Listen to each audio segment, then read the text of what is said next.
LCM निकालने के हम बता रहे हैं आपको 3 मेथड बता रहे हैं। पहला मेथड बता रहे हैं फैक्टराइजेशन मेथड, गुणनखंड विधि द्वारा।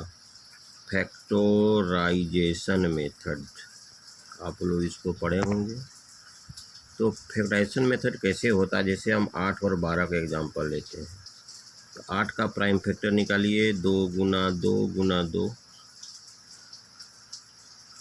और 12 का निकालिए, 2 दूनी 4 तिया 12। ये आपका फैक्टराइजेशन मेथड। इसमें करना है क्या, मैक्सिमम फैक्टर को, किसी डिजिट का पहले मैक्सिमम फैक्टर को लीजिए। तो 2 जो है इसमें भी और इसमें भी, तो सबसे अधिक 2 इसमें, तो पहले इसको लिख दीजिए, 2 गुना 2 गुना 2। जब इसको लिख दिए मैक्सिमम को, तो मिनिमम को नहीं लेना है। अब 3 रह गई बात, तो 3 अकेले है तो मैक्सिमम एक ही है, तो उसको लेना ही पड़ेगा। तो इसका एलसीएम हो गया आपका 8 तिया 24। इसको कहते हैं factorization method. Common multiple methods.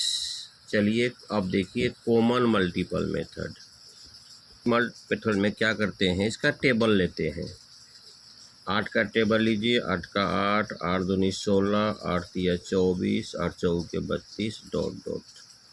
12 का लीजिए, 12 के 12, 12 दूनी 24, 12 तिया 36। तो लोएस्ट मल्टीपल, तो लोएस्ट मल्टीपल दोनों में कॉमन आपका 24 है। कॉमन मल्टीपल इसी को कहते हैं, दोनों में आपका 24 है। तो आपका एलसीएम हो गया 24। अब एक मेथड है कॉमन यानी डिवाइड लॉन्ग डिवीजन मेथड्स, या कहें इसको हम लोग कॉमन फैक्टर मेथड्स। जैसे 8 12 का, तो सबसे पहले 2 खिलाएंगे, कॉमन फैक्टर मेथड। 2 चौके 8, 2 छके 12, फिर 2 से खिलाएंगे, 2 दूनी के 4, 2 तिया 6।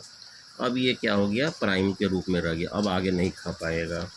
तो इसको हम लोग क्या करेंगे, 2 गुना 2 गुना 3 कर देंगे, एक और 2 है, आपका हो गया 24। इस प्रकार से मैंने 3 मेथड बताया। एक बताया आपको फैक्टराइजेशन मेथड, फैक्टराइजेशन।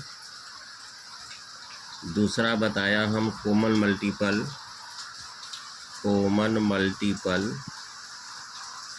और तीसरा बताया common factor methods, common factor methods. 3 में से किसी मेथड का उपयोग कर सकते हैं। तो डियर स्टूडेंट्स, इस वीडियो को लाइक से सब्सक्राइब करेंगे। Thank you very much.